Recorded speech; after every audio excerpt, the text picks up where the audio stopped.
नमस्ते मित्रों। BA honours Sanskrit प्रथम वर्ष में तृतीय पत्र के रूप में रघुवंशम त्रयोदश सर्ग रखा गया है, जिसका हम लोग 2 श्लोक पढ़ चुके थे। आज हम तीसरे और चौथे श्लोकों को पढ़ेंगे। मैं doctor Satyendra Pandey, assistant professor, Sanskrit विभाग, जगजीवन कॉलेज, वीर कुंवर सिंह विश्वविद्यालय, आरा। तो तीसरा श्लोक है, गुरोर्यक्षोः कपिलेन मेध्ये रसातलं संक्रमिते तुरंगे तदर्थमुर्वीमवदारयद्भिः पूर्वैः किलायं परिवर्धितो नः।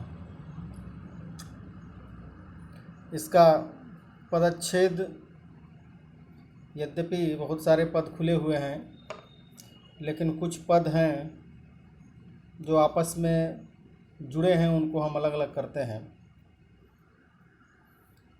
सबसे पहले है गुरोः यक्षोः, उसके बाद है तदर्थम ऊर्वीम अवदारयद्भिः पूर्वैः किल अयं परिवर्धितः नः। सबसे पहले हम क्रियापद को पकड़ेंगे। इसकी क्रियापद है, कर्मवाची क्रिया है, अक्त प्रत्यांत है, परिवर्धितः। तो परिवर्धितः जब कर्मवाची की क्रिया है तो कर्ता इसका तृतीया विभक्ति में होगा। तो परिवर्धितः का अर्थ है बढ़ाया, और इसका कर्ता पद है पूर्वैः। पूर्वैः परिवर्धितः, तो पूर्व से तात्पर्य है पूर्वजों के द्वारा बढ़ाया गया। क्या बढ़ाया गया? तो अयम। अयम कह तो अयम पद से हमें समुद्र को लेना है, क्योंकि इसके पहले वाले श्लोक में समुद्र का ही वर्णन चल रहा है। तो उसी के संदर्भ में कहा जाता है कि अयम पूर्वैः परिवर्धितः, यह हमारे पूर्वजों के द्वारा परिवर्धित किया गया है। यहाँ पर जो नह पद है वो हमारे अर्थ में है। नह पूर्वैः या नह पूर्वैः अयम सागरः परिवर्धितः, ये प्रधान वाक्य होता है। कैसे पूर्वज हैं तो इसका विशेषण देते हैं। कहते हैं कि यक्षोः गुरोः, अन्वय देख लें, यक्षोः गुरोः।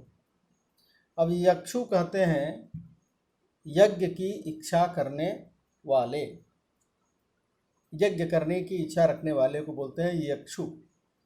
उसी का पंचमी विभक्ति में रूप बनता है यक्षोः। यक्षोः गुरोः, या षष्ठी विभक्ति का रूप होगा। तो यज्ञ की इच्छा रखने वाले गुरोः, गुरु से तात्पर्य है श्रेष्ठ जन।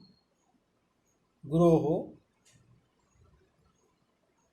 मेध्ये, तो यहाँ यक्षो गुरोः से तात्पर्य है राजा सगर, जो राम के पूर्वज थे। इसलिए वो कहते हैं कि यक्षोः गुरु, अर्थात यज्ञ करने की इच्छा रखने वाले जो गुरु हमारे पूर्वज थे, वो मेध्ये तुरंगे। मेध्य कहते हैं यज्ञ को, और तुरंग कहते हैं घोड़े को। तो मेध्ये तुरंगे से तात्पर्य है यज्ञ के घोड़े को। रसातलम संक्रमिते, रसातल में ले जाए जाने के बाद, किसके द्वारा? तो कहते हैं कपिलेन। कपिलेन मेध्ये तुरंगे रसातलम संक्रमिते, कपिल मुनि के द्वारा यज्ञ के घोड़े को रसातल में ले जाए जाने के बाद, तदर्थम अर्थात उस घोड़े के लिए, ऊर्वीम अवदारयद्भिः, तदर्थम ऊर्वीम अवधारयद्भिः, अर्थात उस यज्ञ के घोड़े के लिए ऊर्वी अर्थात पृथ्वी को अवधारयद्भिः खनते हुए खोदते हुए नह पूर्वैहि हमारे पूर्वजों ने अयम अयम समुद्रः अयम सागरः इस सागर को परिवर्धितः बढ़ाया था, किल ऐसा सुना जाता है। तो ये तो रहा इसका अन्वय। अब यहाँ पर यक्षो जो पद आया है, यष्टुम इक्षो हो यक्षो हो, यज धातु से इच्छार्थक सन प्रत्यय करने पर और फिर ऊ प्रत्यय करने पर पंचमी विभक्ति में यक्षो प्रयोग बनता है। इसका शब्दार्थ यद्यपि मैंने बता दिया है, फिर भी आप एक बार देख लें। यक्षो अर्थात यज्ञ की इच्छा करने वाले, गुरोहो हमारे श्रेष्ठ राजा सगर के, मेध्ये अर्थात यज्ञ में, तुरंगे घोड़े के, कपिलेन कपिल मुनि के द्वारा, रसातलम रसातल में, संक्रमिते ले जाने पर, तदर्थम उस घोड़े के लिए, उर्वीम पृथ्वी को, अवधारयद भी खनने वाले, नह अर्थात हमारे, पूर्वैहि पूर्वजों के द्वारा, अयम यह सागर, परिवर्धितः बढ़ाया गया है, किल ऐसी प्रसिद्धि है। तो भावार्थ इसका हुआ कि यज्ञकर्ता सगर के यज्ञ के घोड़े को कपिल मुनि द्वारा रसातल में लेके चले जाने पर उसे ढूंढते हुए पूरी पृथ्वी को खोदकर हमारे पूर्वजों ने इस सागर का विस्तार कर दिया है, ऐसी प्रसिद्धि है। अब परंपरा से हमें पता है कि सगर के यज्ञ के घोड़े को कपिल मुनि ने नहीं अपितु इंद्र ने चुराया था और ले जाकर के कपिल मुनि के आश्रम में बांध दिया था।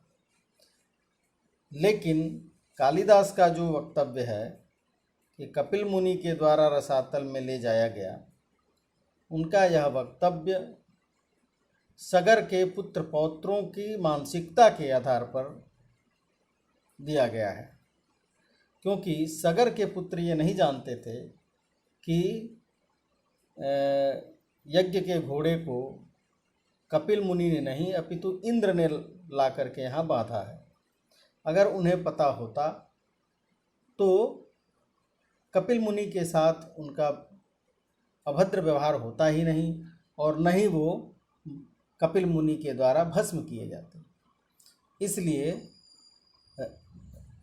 सगर के पुत्र पौत्रों के द्वारा जो मानसिकता उस समय थी, उसको ध्यान में रखते हुए कालिदास ने यहाँ कपिले न रसातलम संक्रमिते ऐसा प्रयोग किया है। अगला श्लोक देखते हैं। गर्भम दधत्यर्कमरीचयोस्माद् विवृद्धिमत्रा स्नुवते वसूनि अविन्धनं वह निमसौ बिभर्ति प्रह्लादनं ज्योतिरजन्यनेन। अब यहाँ पर जो है चारों चरण में 4 क्रियापद आया है। इसका मतलब ये है कि 4 वाक्य हैं इसमें। सबसे पहले तो हम इसका पदच्छेद करें तो दधत्यर्कमरीचयोस्मात्, ये जो बड़ा सा पद दिख रहा है इसमें है दधति प्लस अर्कमरीचयः, उसके बाद है अस्मात्, फिर है विवृद्धिम अत्र अश्नुवते, 3 पद है, फिर है अविन्धनम वहनिम असौ, और लास्ट में है ज्योति ही अजनी अनेना। तो पदच्छेद करने पर इस श्लोक का जो स्वरूप बनता है वह यह, गर्भम दधति अर्कमरीचयः अस्मात् विवृद्धिम अत्र अश्नुवते वसूनि। अबिंधनम वह्निम असौ बिभर्ति प्रह्लादनम ज्योति अजनि अनेन। इसका अन्वय देखें। जैसा कि मैंने बताया कि प्रत्येक चरण में एक क्रियापद है, तो इसका मतलब है कि प्रत्येक चरण एक वाक्य की तरफ वाक्य को पूर्ण करता है। जैसे पहला है अर्कमरीचयः अस्मात् गर्भम दधति। अर्क अर्क कहते हैं सूर्य को, मरीचयः मरीचि कहते हैं किरण को, मरीचि शब्द का बहुवचन है मरीचयः। तो अर्क मरीचयः से तात्पर्य हुआ सूर्य की रश्मियाँ, सूर्य की किरणें। तो सूर्य की किरणें अस्मात्, अस्मात् से तात्पर्य है अस्मात् सागरात् अथवा अस्मात् समुद्रात्, इस समुद्र से गर्भम दधति, गर्भ को धारण करता है या करती हैं। सूर्य की रश्मियाँ इसी समुद्र से गर्भ धारण करती हैं, क्योंकि सूर्य की रश्मियों से वाष्पित होकर के समुद्र का जल बादल के रूप में परिवर्तित होता है। इसलिए ऐसा माना गया कि सूर्य की रश्मियाँ ही गर्भ धारण करती हैं, जल रूप गर्भ को धारण करती हैं। तो अर्थात कहने का तात्पर्य है कि बादल जो बनते हैं वो इसी समुद्र के ही प्रभाव से बादल बनते हैं। अत्र वसूनि विवृद्धिम अश्नुवते। दूसरा वाक्य है अश्नुवते। अश्नुवते से तात्पर्य है होते हैं या प्राप्त करते हैं। तो क्या प्राप्त करते हैं? तो कहते हैं विवृद्धिम। विवृद्धिम से तात्पर्य है वृद्धि को प्राप्त करते हैं। क्या वृद्धि प्राप्त करते हैं? तो वसूनी। वसूनी कहते हैं धन को, संपत्ति को। तो इसी समुद्र में, अत्र से तात्पर्य है अस्मिन्नेव समुद्रे वसूनी, नाना प्रकार की संपत्तियां वृद्धि को प्राप्त होती हैं। जैसा हमें पता है कि समुद्र से 14 रत्न निकले थे और समुद्र में बहुत सारे ऐसे तत्व हैं जो समृद्धि के सूचक हैं। इसलिए वो समृद्धि के नाना प्रकार के रत्न, नाना प्रकार के तत्व उस समुद्र में समाये हुए हैं, समुद्र के गर्भ में समाये हुए हैं। इसलिए कहा कि अत्र वसूनी विवृद्धिम अश्नुवते, संपत्तियाँ, खजाने वृद्धि को प्राप्त होते हैं इसी समुद्र में।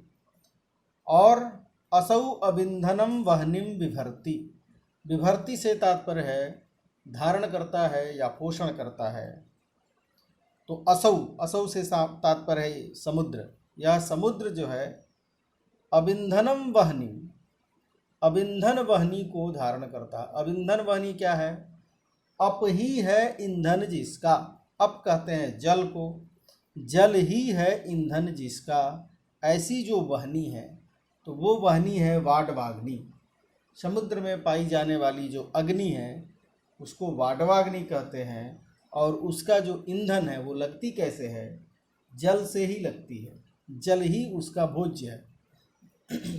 तो असौ अर्थात यह समुद्र अबिंधनम वह्निम बिभर्ति, अबिंधन नाम की अप ही है ईंधन जिसका, ऐसे वह्नि अर्थात वाडवाग्नि को धारण करता है।